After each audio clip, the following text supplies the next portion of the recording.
महिलाओं के कल्याण की योजनाएं की, आपको याद हो मध्य प्रदेश में शिवराज सिंह चौहान जी का नाम मामू तभी पड़ा था जब लाडली लक्ष्मी योजना आई थी, तब तो केंद्र में कांग्रेस की सरकार हुआ करती थी। अर्थात महिला उत्थान के लिए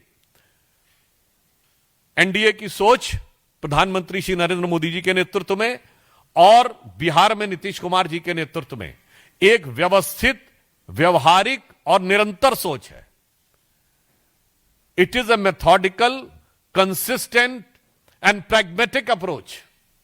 जबकि उनकी तरफ से मैं सिर्फ यह कहना चाहूंगा, कई बार जो राजद के लोग बोलते हैं उनके मन का मनोभाव समझने का प्रयास करना चाहिए। आपने देखा जब तेजस्वी जी ने कहा था 10 लाख नौकरी देंगे, 20 लाख नौकरी देंगे, तो अंतर्निहित मनोभाव शायद जनता नहीं समझ पाई थी, अब समझ गई। उनका मनोभाव यह था 10 लाख में नौकरी देंगे, वो में शब्द छुपा ले गए थे। 20 लाख में नौकरी देंगे और नहीं होगा 10-20 लाख तो जमीन ले लेंगे। अब आपने देखा अगर उन्होंने कहा कि हर घर को नौकरी देंगे, आप समझ नहीं पा रहे हैं। इसका अर्थ हो गया जिस घर में सरकारी नौकरी लेनी होगी, जमीन तो पहले ली जा चुकी है, अब घर बार भी बेच देना पड़ेगा।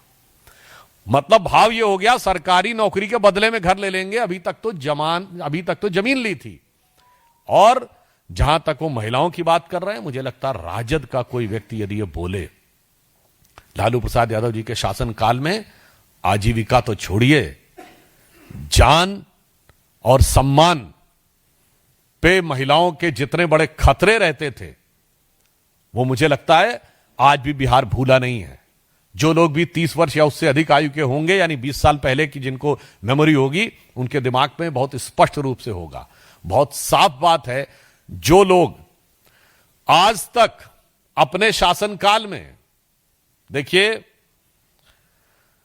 राहुल जी की पार्टी का शासन 50 साल रहा भारत पे निरंतर, और उसमें तकरीबन 40-45 साल उनके परिवार का शासन रहा। और तेजस्वी जी के तो माई और बाप का शासन रहा। उसके बाद जो न कर पाए, आज यदि आप यह सब्ज बाग दिखाने का प्रयास करते हैं, तो मुझे हिंदी की वो कहावत याद आती है कि बाप न मारी मेढकी बिटवा तीरंदाज। यानी जिस जमाने में खुद स्वयं नहीं कर पाए थे, आपकी पार्टी नहीं, आपके परिवार का शासन था। और मैं अंत में कहना चाहूंगा, तेजस्वी जी बिहार की जनता के साथ मजाक करना बंद करिए। आपका गठबंधन और गठबंधन की सियासत अपने आप में मजाक बन चुकी है। बिहार बहुत प्रबुद्ध, राजनीतिक दृष्टि से बहुत जागरूक लोगों का प्रदेश है। यह भगवान बुद्ध का प्रदेश है। इसे बुद्धू बनाने का प्रयास मत करिए।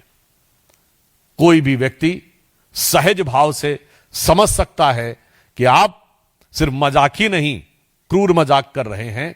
क्योंकि जो चीज ना आपके मन में है, ना आपके कर्म में है, उसे वचन में देके धोखा देने का प्रयास नहीं हो सकता। और बिहार की प्रबुद्ध जनता ऐसे सारे लोगों का भ्रम उसी प्रकार चकनाचूर और बिखरता नजर आएगा जैसे महागठबंधन की हसरतों का नजारा बिखरता हुआ नजर आ रहा है। तो अंत में मैं सिर्फ पुनः एक बात कहूंगा कि तेजस्वी जी और इंडी गठबंधन, महागठबंधन के लोगों से बिहार की प्रबुद्ध जनता और भगवान बुद्ध के प्रदेश बिहार को बुद्धू बनाने या बुद्धू समझने का प्रयास न करिए। और जो कुछ आपके गठबंधन में हो रहा है,